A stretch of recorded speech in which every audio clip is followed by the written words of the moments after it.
In this video, I'll be showing you how to buy USDT on Bitget. This is a very quick and simple thing to do, so make sure you watch this video all the way to the end so you don't miss any important steps. So the first thing you want to do is head over to Bitget, and you just want to make sure you are logged into your account. This can be done on the Bitget website or the mobile app, so it doesn't actually matter which device you're using. But once you have logged into this page, you want to go up to the top left corner. Now, if you're from UK like myself, you won't actually be able to deposit and withdraw from your bank via Bitget. So if you are from UK or it doesn't allow you to buy it via your bank, you will have to buy on a different exchange, then send it over to Bitget and then buy USDT from there.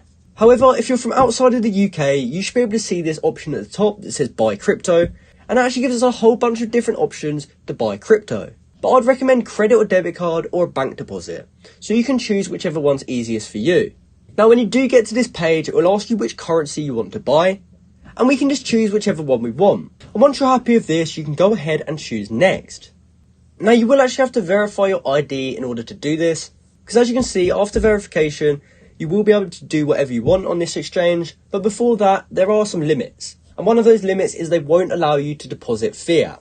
So you have to do this first if you haven't already, and from there, you'll then be able to deposit your fiat. So once you've done that and you've got some fiat in your account, you can go up to the top where it says trade, and we can go over to this fiat tab, and then we can type in our currency. And when we type in USDT, one of those options is to trade against the euro, so we can swap the euro for USDT, and from there, we will have successfully bought USDT on Bitget. So I hope you found this video helpful, and thanks for watching.